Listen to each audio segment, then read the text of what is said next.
Dito sa Pilipinas, napakaraming ganyan na makikita natin sa mga brochure at mga websites. Yan, ayos ba to? Ayos ba to? Ayan. Kahali-hali na mga larawan, mga hotel na pinupuntahan ni DJ Chacha. No, na parang biglang tumubo na lang sa gitna ng kagubatan. Mga spa na may salamin na dingding para makita mo ang ganda ng puting buhangin sa dalampasigan. Pero hindi ba may kadakilaan sa pagbabakasyon naman sa magandang lugar na inaalagaan ang kalikasan? Hindi ba? Pero ito nga lang ang kabalintunaan, mga kapatid. Marami sa mga ecotourism na bakasyonang ito ay sa mismong pumapatay sa lugar na kanilang umano'y pinoprotektahan. Para patayuan lamang ng mga kwarto, mga villa, mga resorts na tatangkilikin ng mga turista. Kailangan nilang putulin ng mga ektarya mga bakawan o mangrove halimbawa. Kaya biglang mabubulabog ang natural na balanse ng kalikasan sa lugar. Pati na mga katutubong ilang daang taon na doon ay naninirahan, yun ay kanilang palalayasin at pipiliting mag-alsabalutan. Kumbaga para mong ginulpi-gulpi ang isang babae, sinunog ang kanyang buhok at sinabuyan ng asido ang balat para damitan ng magara at lagyan ng make-up para isali sa Miss Universe.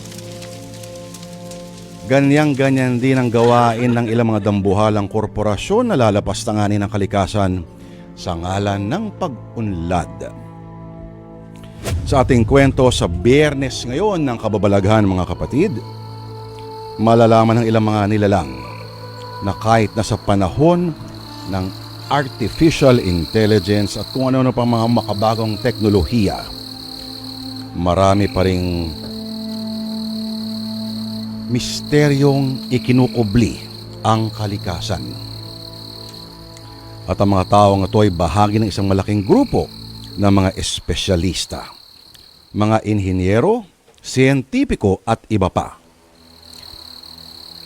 Sila ay magtatayo ng dambuhalang theme and nature park na sabi nila ay bubuhay daw sa lugar.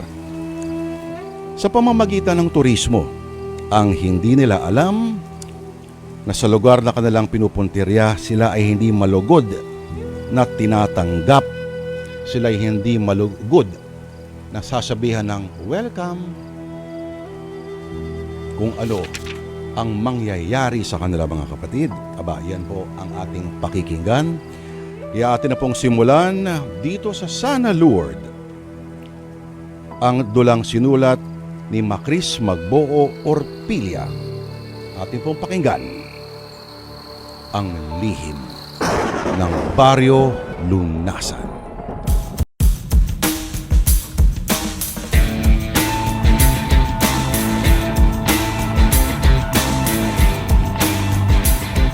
Handa na ang lahat ng approvals para sa pag-akyat natin sa baryo ng Lunasan bukas.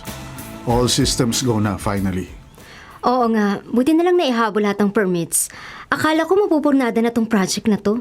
First project ko pa naman to sa company na to. Teka, sasama rin ba si Architect Lino bukas sa bundok? Nakapunta na raw siya doon para mag-research bago simulan ng planning team ang development plan. Kaya hindi na siya sasama. Teka, sino pa nga ba ibang kasama? Sabi mo kahapon sa meeting may mga kasamang ibang tao na aakyat at magsistay sa development site. May gagawa ng documentary tungkol sa project natin. At nag-confirm na rin na isang natural scientist ang sasama sa atin.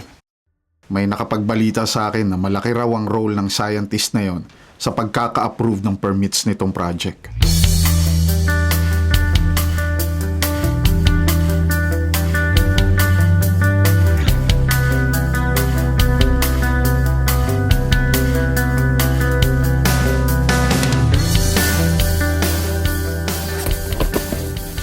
Lila, sigurado ko ba sa gagawin mo? Ay, masyado kang overacting, Rita. Pupunta lang ako sa bundok. Parte to ng trabaho ko.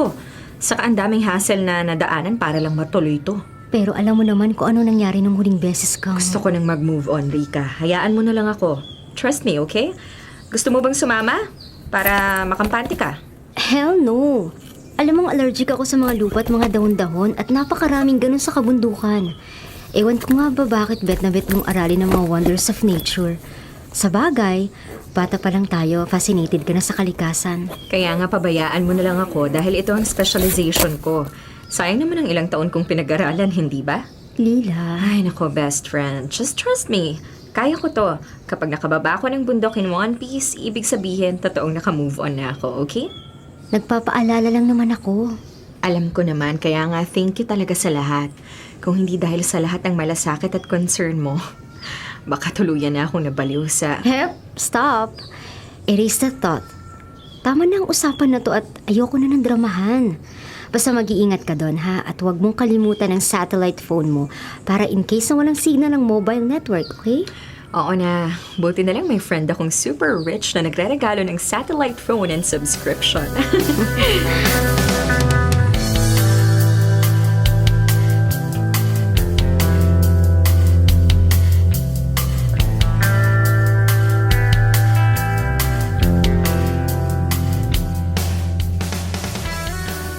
Mag-iisang oras na ako nag-aabang ng tricycle papunta sa paanan ng bundok dito sa Barrio Lunasan. Kung kailan naman kasi may bagong lugar na pupuntahan, saka pa nagkasakit ang assistant ko. Siya pa naman na nagplano ng lahat ng to. Bukas darating na ang developers ng ecotourism project. Hindi na ako makakapagtanong-tanong sa mga mamamayan ng baryo kung harian na sila. Kaya dapat talaga mauna ako makarating sa Barrio Lunasan. Finally, dumating na rin ang tricycle. Pabuti na lang at may oras pa. Ang kailangan kong gawin matapos kung marating ang baryo, makikipag-usap sa mga tao doon at maghanap na rin ng matutuluyan para mamayang gabi.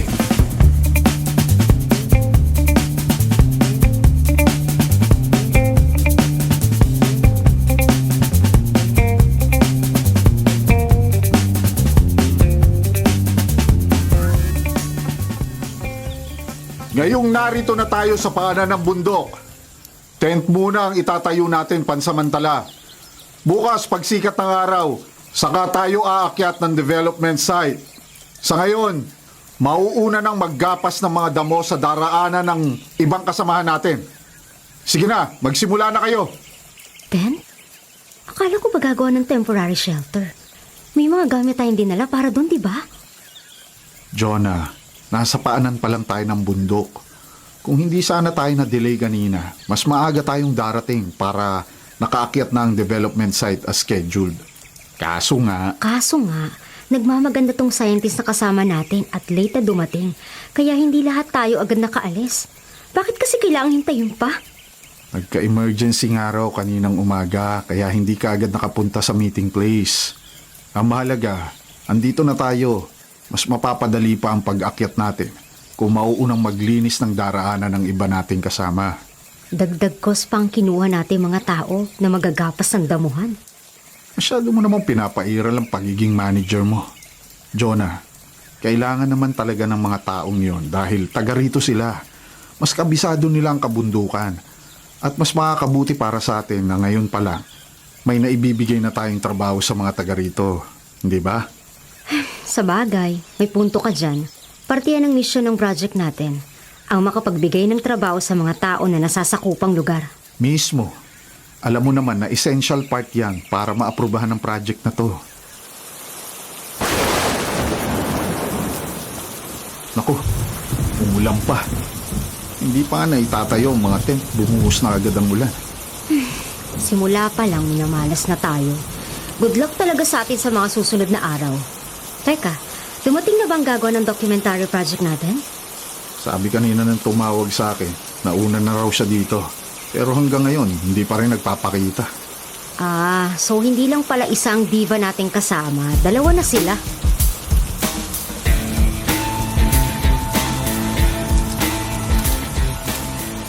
Excuse me, miss? Oh my God! Miss, ayos ka lang ba? Sorry, nagulat ata kita sa pagtapik ko sa balikat mo. Sakulog. Sakulog ako nagulat. Anong kailangan mo? Magtatanong na ako kung nasaan si Engineer Roy. Ayun siya, yung may kausap na babaeng nakapulang fit na leather jacket at skinny pants. Salamat. Marco Cunanan nga pala. Isa akong documentary journalist. Iko-cover ko ang development ng ecotourism project na to. May problema ba? Nakakunot ang noo mo habang nakatingin dito sa kamay ko. I'm Lila Goles. I appreciate the offer for a handshake pero medyo madumi ang kamay ko dahil inaayos ko tong pagpapako ng tent sa lupa. Kaya pasensya na ha. No worries. Teka, Miss Lila Goles? Parang familiar ang pangalan mo. Lila na lang. Huwag masyadong formal. At kung ano man ang nabalitaan mo tungkol sa akin, posibleng totoo ang mga yon. Excuse me, itutuloy ko na tong ginagawa ko. Teka, parang yumayanig ang lupa. Ano nangyayari? Tuloy na yun. Landslide! Mag-ingat kayo! May landslide! Ayan na nga, gumuguho ang lupa na naging putik dahil sa lakas ng ulan at may pabagsak na mga bato sa parting yun ng kagubatan. Teka, doon pumunta ang mga nagagapas ng damuhan. Diyos ko, ligtas mo po sila.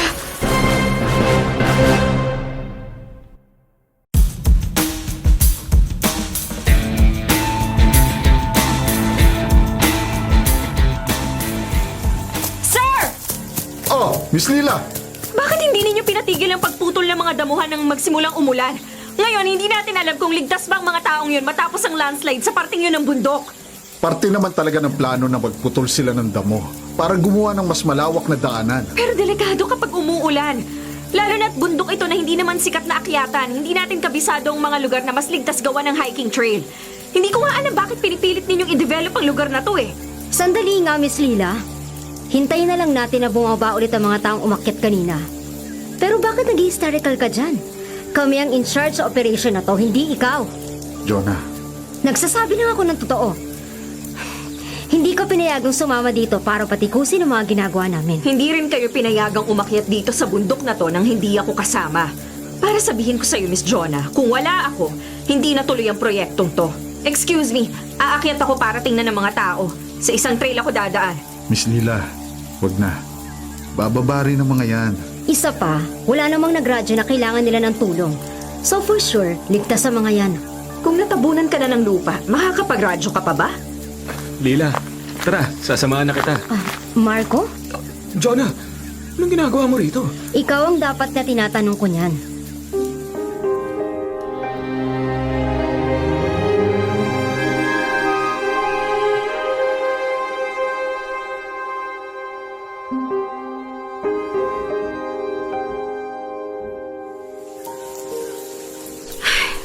Seryoso ba siya?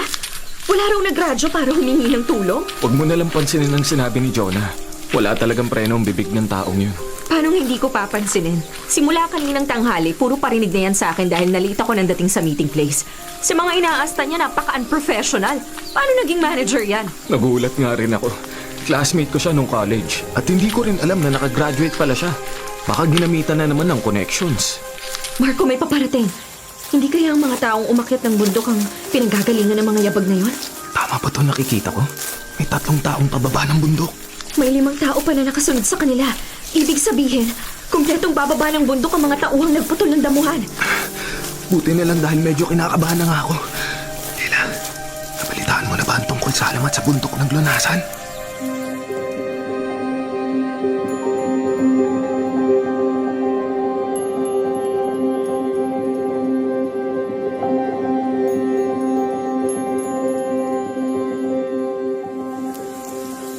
Nakausap ko ilang mga tao dito sa lunasan. May isang nilalang daw na tagapagbantay ng kagubatan. Ito raw ang dahilan kung bakit hanggang ngayon maayos pa ang lagay ng bundok at kagubatan dito. May mga proof or sightings ba yan? Oo nga pala. Scientist ka. More on facts ka at hindi sa mga kwento-kwento lang. Hindi lang naman dahil sa scientist ako. Mahirap rin maniwala sa lahat ng klase ng bagay at kwento, lalo na kung may ganitong project sa bayan nila. Maaaring sinasabi lang nila to para itaboy ang mga developers. May point ka dyan. Pero nakakakaba pa rin na paano kung totoo pala ang mga kwento. To see is to believe na lang tayo, Marco. Sa ngayon, ang importante, ligtas sa mga taong umakyat ng bundok at maliit na bahagi lang ng kabundukan ng gumuho. Yun naman ang trabaho ko. Ang patunayan kung totoo ba o hindi ang alamat dito. Pero sa ngayon, salubungin na natin ang mga taong pababa para matingnan kung maayos ba talaga sila.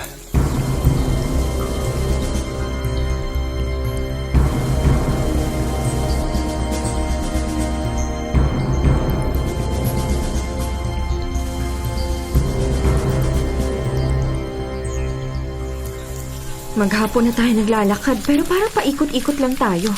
Sigurado ba kayo na tama ang daan na to? Paano mo naman nasabi, Miss Lila, na paikot-ikot tayo? Naglagay ako ng marka kanina sa punong nakita ko na isang rare species. Kadadaan lang natin ulit sa punong yun. Kung totoo ang naliligaw na tayo, baka pwedeng magpahinga muna para makaipon ng lakas sa paghanap ng tamang daan. Pwede naman. Pero bago yan, magbilang muna ulit tayo ng mga taong kasama. Jonah, ikaw na magbilang. Maganda tong naisip mo na body system, Lila. Mas madali nating masilip kung ligtas sa mga grupo natin. Kung sana makaisip din tayo ng magandang paraan para hindi maligaw.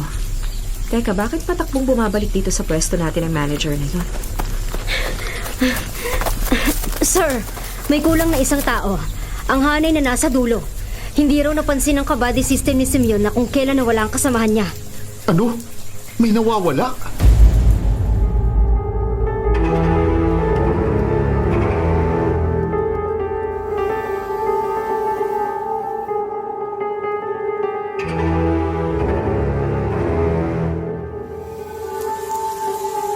Gabi na. Hindi pa bumabalik ang mga naghahanap kay Simeon. Ano yun? Narinig niyo ba yun?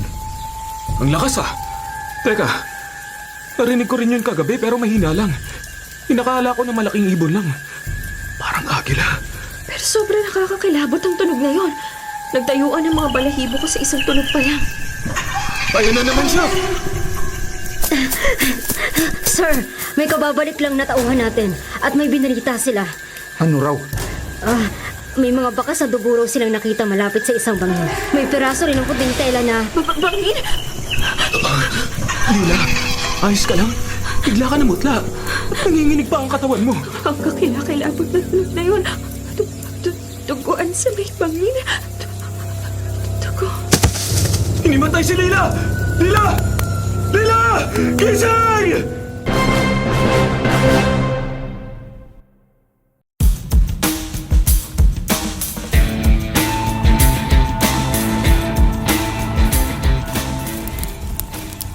Nanginig sa takot at nahimatay si Lila kanina na marinig ang tungkol sa isang bangin. Totoo kaya mga bali-balita tungkol kay Lila? Alam ko na wala agad ang chismis pero sa mga nakasagap na ng balita na katulad ko, di ko maitatanggi na curious pa rin ako kung totoo nga ba o hindi. Marco, Jonah, akala ko nakatulog ka na. Di ba nagpaalam ka na kanina? hindi ako makatulog. Hanggang ngayon naiirita pa rin akong kasama sa tent ang babaeng yun. Agaw eksena. Nauna pa siyang mahimatay. Alam mo, hindi ka pa rin nagbabago. Ang talas pa rin ng tabas ng dila mo. Tama ka. Hindi pa rin ako nagbabago. Masarap pa rin ako. Gusto mo bang tikman? Jonah, tumigil ka nga. Huwag mo ko isali sa mga kalokohan mo. Hanggang ngayon, killjoy ka pa rin. Sayang. Ang ginawa pa naman dito sa kagubatan. Okay na ako sa bonfire. Oh, yan pala si Engineer Roy. Oh, siya na lang ang kausapin mo tungkol sa pagpapainit kuno mo. Ayan na naman ang tunog na yun. Ang lakas hata ngayon. Hindi pa nga nahahanap si Simeon. Sa bagay, sabi naman ni Sir Roy, nagkataon lang ang lahat. At baka malaking agila lang ang pinanggagalingan ng tunog na yun. Bakit parang yumayanig din ang lupa?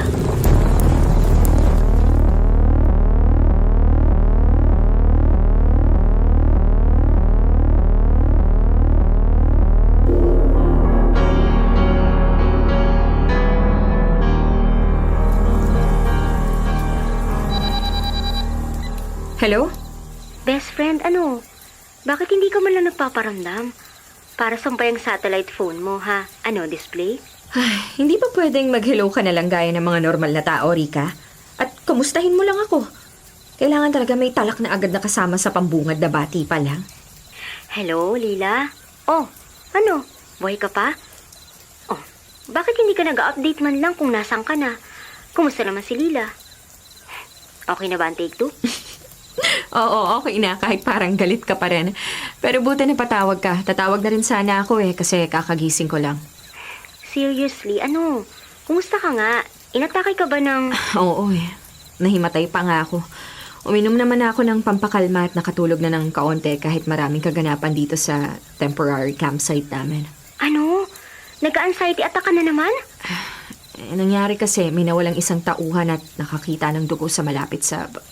Okay, gets ko na. So, anong balak mo? Itutuloy mo pa rin ba yan? Pwede ka pa mag-back out. Magbigay ka lang ng report tungkol sa project. Bumaba ka na ng bundok. Ipapasundo kita sa chopper. Ang OA mo rin minsan, best friend. Chopper talaga. Nag-company shuttle nga lang ako papunta ng paanan ng bundok at nag-hiking na kami paakyat dito sa kung saang parte man ng kagubatan to. So, hindi mo alam kung asan kayo. Ano ba namang klaseng development at planning team ang meron yan? Teka, let me make some calls. Hep, stop! Erase that thought. Wow! Gayang-gaya ng ninyahan ah. Please, wag na. Kaya ko to, promise. Basta kapag hindi mo na kaya, alam mong isang tawag lang ako. Sobrang thank you. O sige na at baka magkaiyakan pa tayo.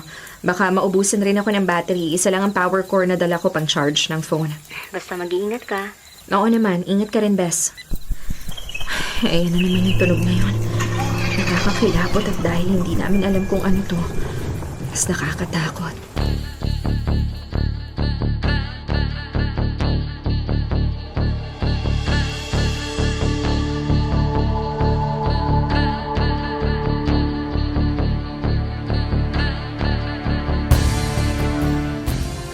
Mali ata ako ng nilakaran. Bakit naman kasi kung kailan mas malalim na ang gabi saka pa ako sinakitan ng tiyan? Nakapagbawas na nga ako pero hindi ko naman mahanap yung daan pabalik sa campsite. Nanunubat pa tong flashlight na dala ko. Indap-indap na oh. Kanina gumagana pa kapag pinupukpok ko yung may likuran eh, kaso ngayon ayaw na rin. Isapon ko nga pala nasa bulsa. Oh my God! Nadiwa mo braso ko! Huwag magpapulin!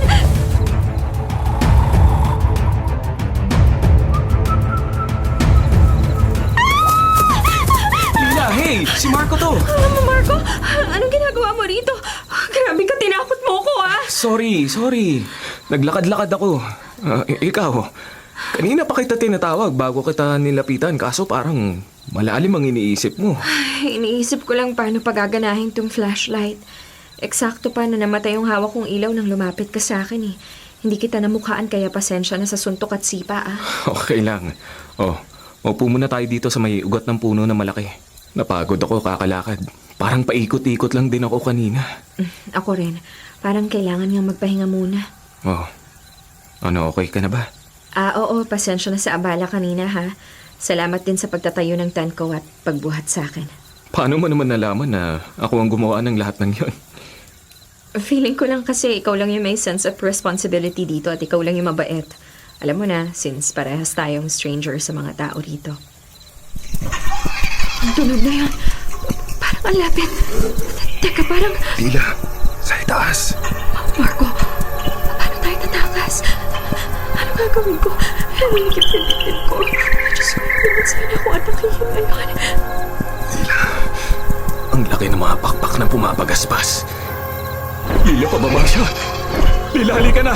Lila, dali, takbo!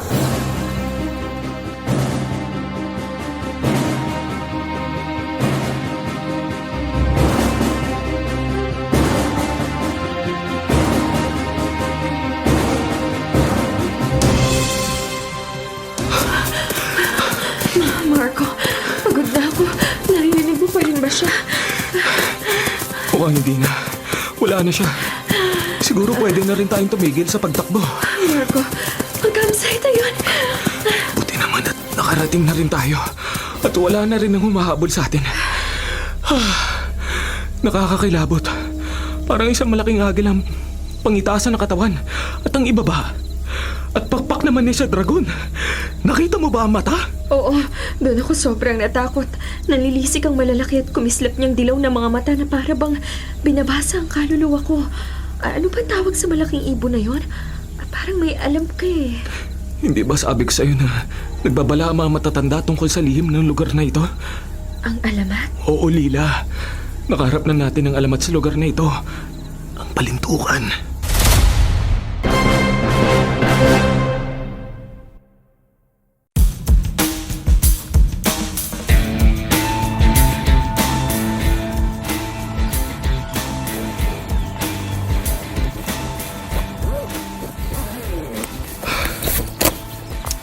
Sir Roy, sakto ang paglabas mo ng tent.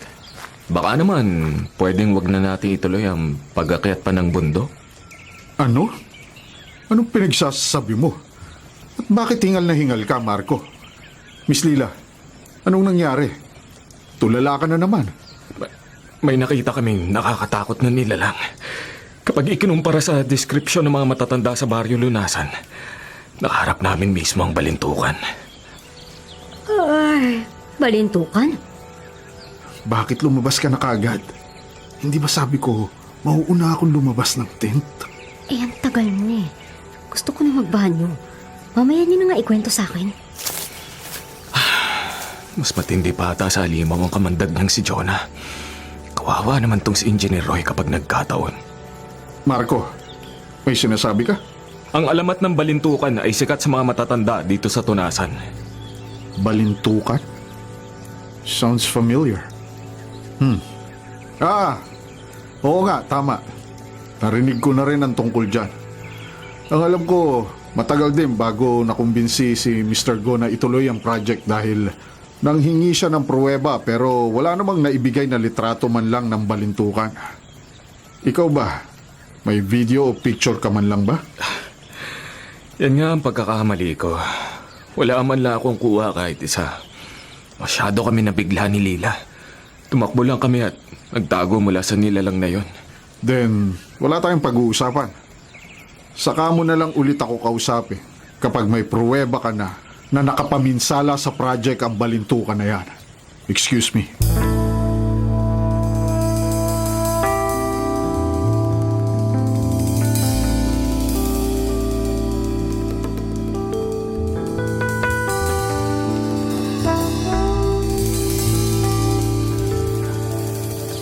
Hindi sila maniniwala, Marco. Kahit ipakita mo pa sa kanilang ebidensyang makakalap mo. Ano? Ano sabi mo? Milyon-milyon ang kikitain nila sa project na to. Kahit anong bagay o anong halimaw pa yan, siguradong walang makakapigil sa kanila para tapusin ang development project na to. Paano mo naman nasabi yan, Lila? Dahil may gusto silang makuha at nakikita ko yun sa mga mata nila. Ano? Hindi ko talaga maintindihan, Lila. Jonah! Ano nangyari? Jonah! May bangkay dun sa may likuran ng malaking puno. Dun sa puno na yon.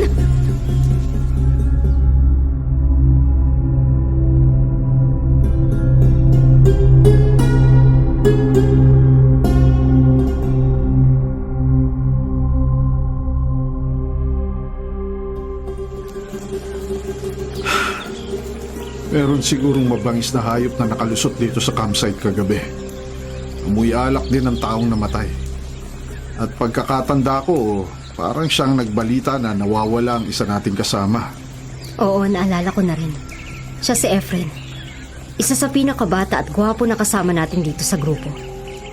Paano mo naman nalaman na pinakabata at may description ka pa? Siyempre, inaral ko ang lahat ng profiles ng mga kasama natin bago tayo umakyat dito sa bundok. Well, except sa dalawang dayo. So paano natin ipapaliwanag na imbes na ang killer ang walang puso, literal na walang puso ang katawan ng biktima? Kaya rin bang kunin ng isang mabangis na hayop ang isang parte lang ng tao? Isang kaso lang to. Ikaw, Miss Lila, scientist ka pa naman pero kung makapagtanong ka, parang naniniwala ka pa na isang halimaw na mula sa isang alamat ng bayang ito ang pumatay sa tauhan ko. Isang kaso? Hindi pa nga natatagpuan yung katawan ng unang biktima eh. Maganda na kayo. Tutuloy na tayo ulit sa development site. Bawasan nyo na rin ang dalang gamit dahil nabawasan na naman tayo ng dalawang kasama. Ganun lang yun? Kapag nabawasan ng tao, bawasan ang gamit na dala tapos akyat pa rin? Kayong dalawa, isinama kayo rito para mag-observe lang. Hindi para makialam na para bang proyekto nyo to.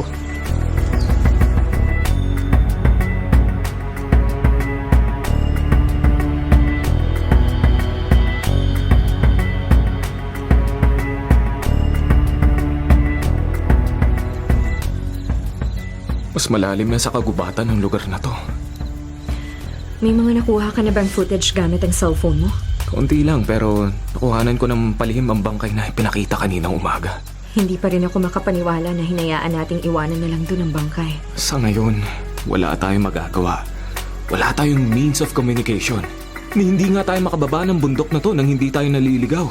Communication? Oo nga pala. Kaya ko palang tumawag gamit ang satellite phone. Ah, may satellite phone ka? Wow!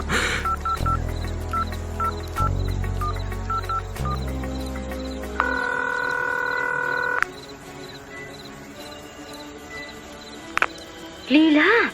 Oh my God, Lila! Buti tumawag ka na. Bumaba ka na ng bundok. Ngayon na! Bes, teka, makinig ka muna sa akin.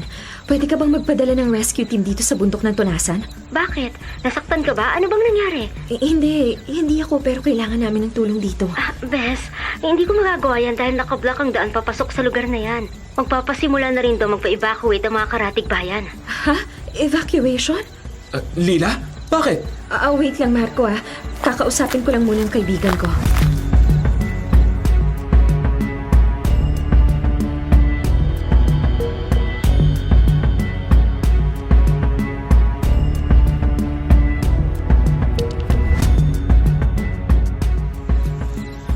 Lila, sigurado ko bang hindi mo alam ang lugar na yan? Anong ibig mong sabihin? Lila, ang lugar na yan, parte ng 3 kabundukan ng tribo to. Ang tribo to nakasama sa Ring of Fire. Ang unang bundok ay ang Liwas. At ang pangatlo ay ang... Salinaw? Hindi ito simpleng bundok lang? Itong pangalawa sa 3? Ibig sabihin... Oo, Lila. Hindi ko alam bakit hindi mo naaral masyado ang Tunasan. Dormant volcano yan katulad ng 2 kapatid niya. Natutulog nga pero ngayon biglang nagising. Hindi lang basta-basta kamundukan ang kinaroroonan mo. Pero bakit gagawing ecotourism kung bulkan pala to na natutulog? Delikado kung gano'n ang gagawin, hindi ba? Galit na galit nga si Papa. Mananagot ang isang planning department. Rika, sorry. Masyado akong nabulagan na kailangan ko magawa ang pag-akit ng bundok. Hindi na ako masyadong nakapagsaliksik. Hindi sana nangyari to kung mas naaral ko pa at nasabihan ko kayo ni Mr. Go. Wala namang sumisi sa'yo dahil hindi naman talaga tayo informed nung una tungkol dito, di ba? Nabanggit ko lang sa'yo na hindi matuloy yung project dahil walang nature scientist na pwedeng sumama. Kahit na, sana nag-research pa ako ng husto. Best, ang priority ngayon ay ang safety mo at ibang mo pang kasama. Kailangan ninyong bumaba mula dyan. May alert level 2 na yung bulkan na posibleng sumabog anytime. Pero wala naman ako napapansin na kakaiba bukod sa... Oh my God, Rika. Hindi kaya kami ang dahilan bakit biglang nagising ang bulkan? Ang pagpunta namin dito. I don't know. Pero Bes, please, bumaba ka na mula dyan. Hindi kita mapasundo. Wala akong magawa kahit pasabihan ko si Papa. Susubukan ko pero hindi ko may papangako. Huwag kang mag-alala, Rika. Gagawa ko ng paraan. Pero sa ngayon, maraming kababalaghang nangyayari dito. May nawawala at isa nang namatay. Ano? Ano, Lila? Hello? Hello? Namatay yung phone, naubusan ng battery.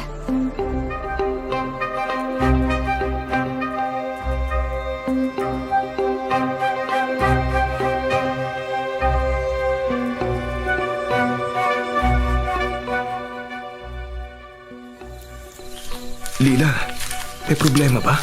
Marco, may napansin ka bang kakaiba sa paligid simula nung dumating tayo rito sa bundok? Bukod sa gabi-gabing pag-iingay ng balintukan, Oo. Bukod pa ron, parang madilim lagi kahit umaga. Yumayanig ang lupa. Nagkakaubo ang mga tao. Kung wala siguro tayong face mask, nahawa na rin tayo. Parang umiinit habang pataas tayo ng pataas sa pag-akyat. ngayon nasabi mo na lahat yan. Ngayon ko lang ito naisip, Marco. Sandali. Vulkan ba tong Tunasan?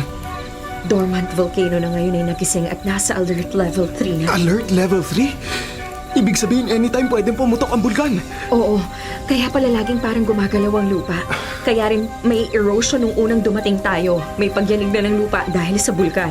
Ang mga usok ay ashes na at kaya umiinit na rin ang temperatura. Masyado tayo nakafocus sa balintukan at sa mga taong nawawala. Marco! Lumilindol! Narayan na rin ang balintukan! Lila, papunta siya sa umpukan nila Engineer Roy at ng iba pang kasamahan natin. Teka, parang umuusok ang bibig. Hindi naman siguro nagbubuga na apoy ang agila, hindi ba? Marco, baka nakakalimutan mo.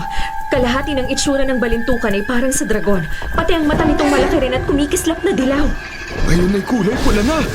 Diyos ko, magbubuga nga ng apoy! Sir Roy! Jonah! Lumayo ka na riyan! Takbo na! Tumakbo na kayo! Parating na ang palintukan! Takbo! Ang balat ko! Ang buho ko nasusunog ang init! Jonah! Sagoy, dito kayo! Wala tayong magagawa ngayon. Kapag nakita kayo ng balintukan, pati kayo mapupuruhan.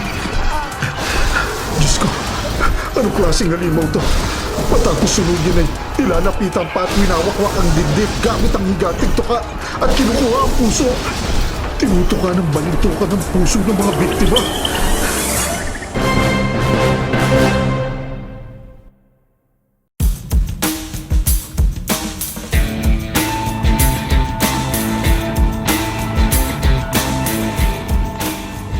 Tila, tulala pa rin si Sir Roy at ang 6 na nakaligtas sa pagsalakay ng balintukan kagabi.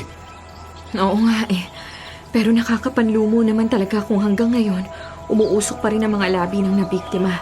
Si Sir Roy, inabutan ko kanina ng cup noodles mula sa natirang stock na hindi natupok ng apoy.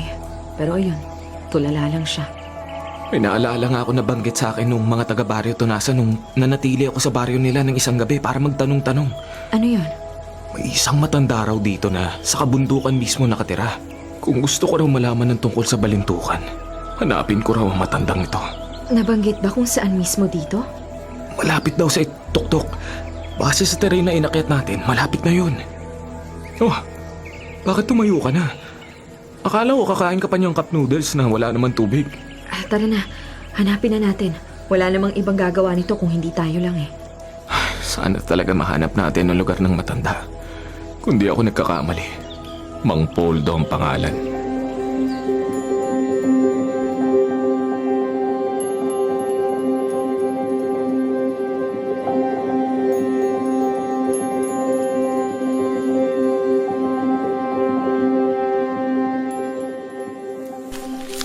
Kanina pa tayo naglalakad. At yumayanig na naman ang lupa. Kung may pang-charge lang sana ako ng satellite phone, pwede din natin masilip kung anong alert level na dito.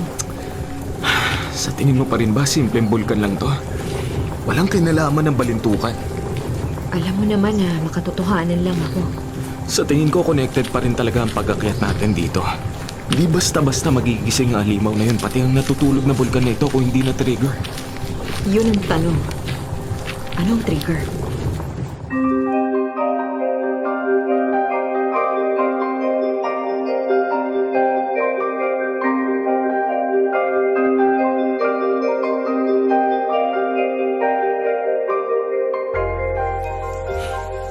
Ano na kaya nangyayari sa campsite na iniwan natin? Teka, matanong ko nga. Nagpapakita bang balintukan kapag may sikat ng araw? Yun nga rin ang iniisip ko.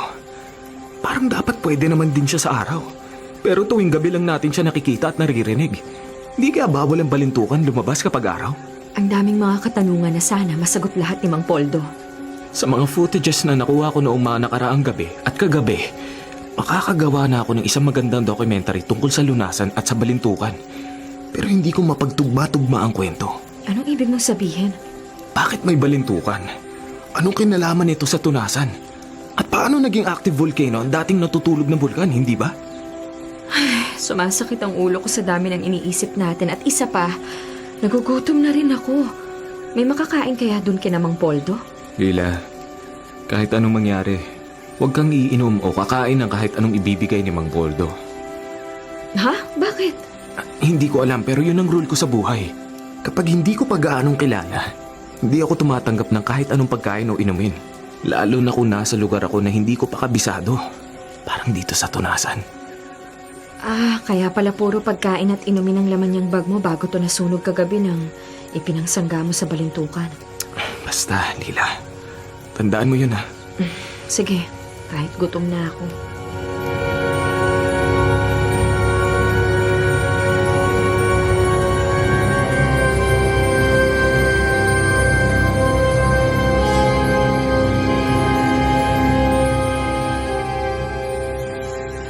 Seryoso? May waterfalls talaga sa gilid ng bahay? Paano nangyari to? Nagtaka ka sa waterfalls pero sa halimaw na nakikita natin gabi-gabi, hindi? Sa bagay. Tatayo lang ba kayo riyan o papasok sa tahanan ko? Papasok na po. Magandang hapon po, Mang Poldo. Gumagalaw na naman ang lupa. Pumasok na kayo ng bahay. Nauubusan na tayo ng oras.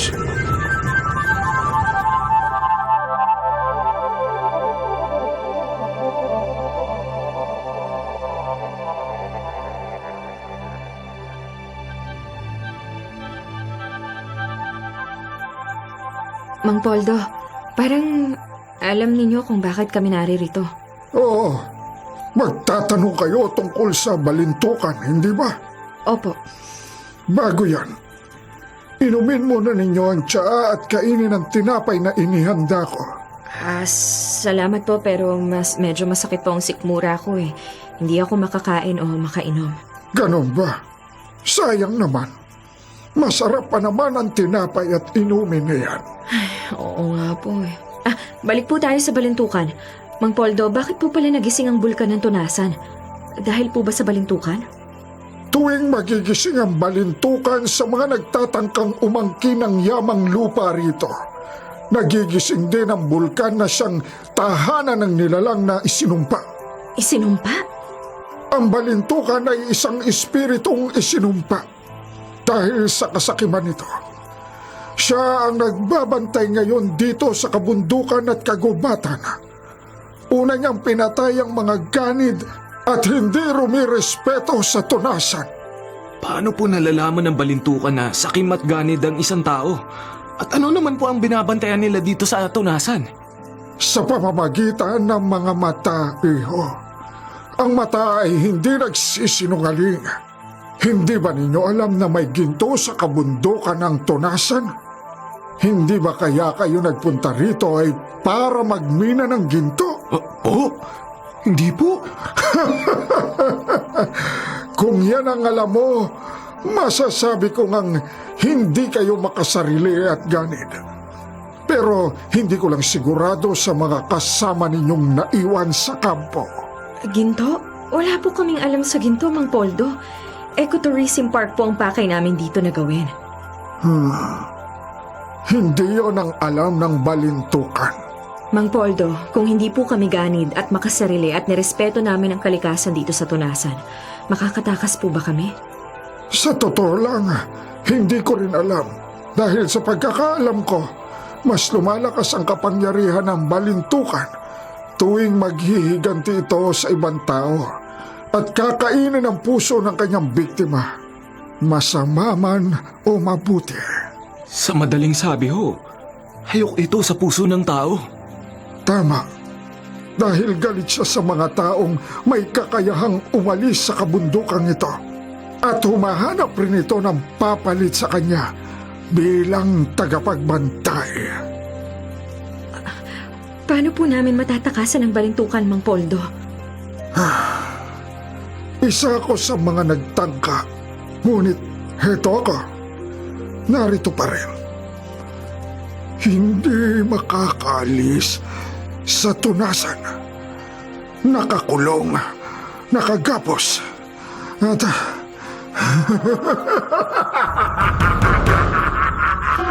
Nakakulong? Lila, masama ang kutob ko. Tara na, tumakas na tayo.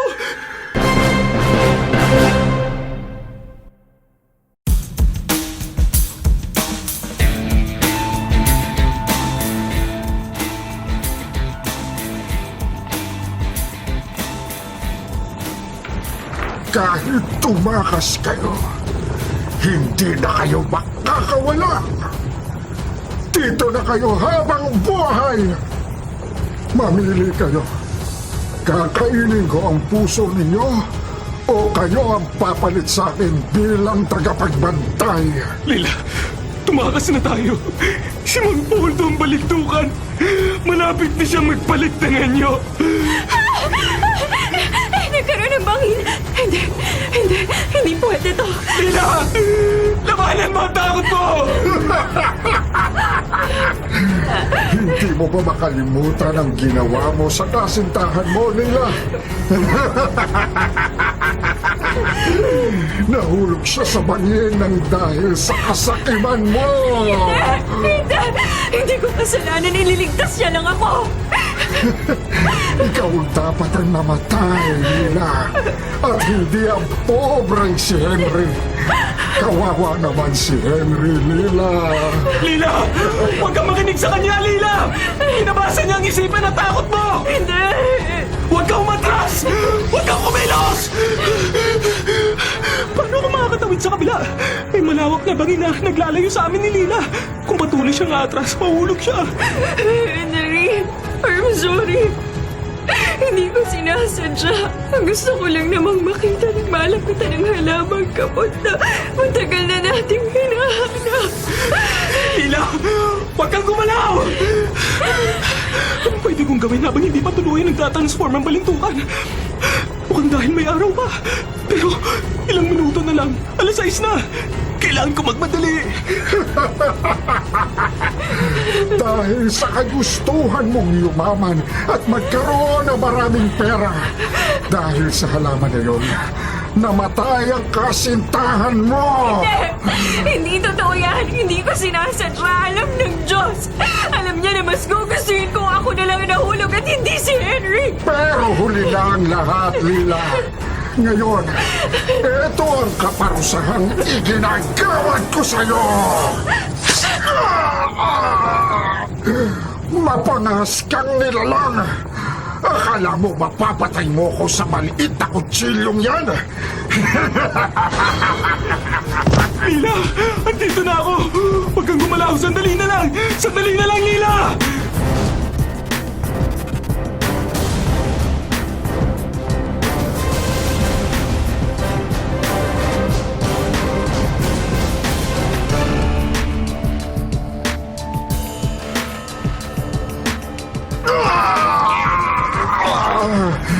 Isa kang mapanahas na lalaki!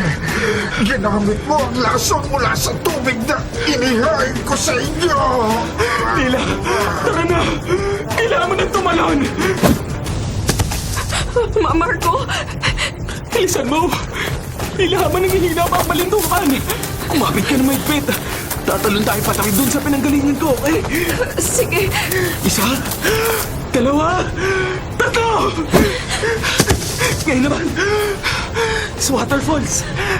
Lila, kailangan natin makatalon sa waterfalls na yun! Wala nang ibang paraan! Sige, bahala na. Mga hangal! Hindi kayong makakatakas! Mamamatay lang kayo! Kagaya ng mga taong kasama ninyo na pinuksa ko ng lahat! Lila, tumalon ka na! Hindi ba? Kayo ang susi ko upang tuluyang makalaya! Kung wala akong kapalit, hindi ako makakatakas! Mga hangal! Papatayin ko kayo!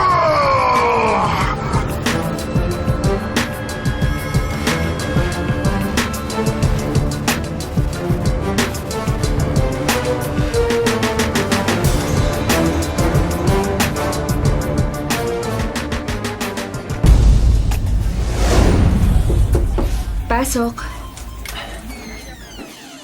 Good morning. Musta ka na, Lila?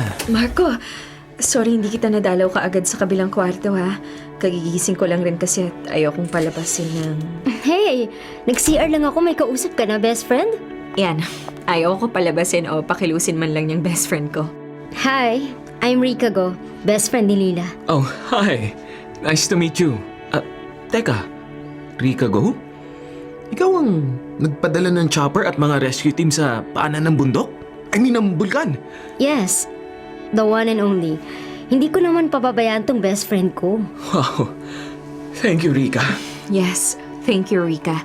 Kung hindi ka nagpadala ng rescue, mamamatay na lang kaming palutang-lutang sa ilog na hindi ko ma-explain bakit nagkaroon ng ilog na umaagos pababa ng bundok. I know, right? O dahil dito safe kayong dalawa. Maiwan ko muna kayo at magsasettle lang ako ng bill. Pwede na raw kayong lumabas bukas ng umaga.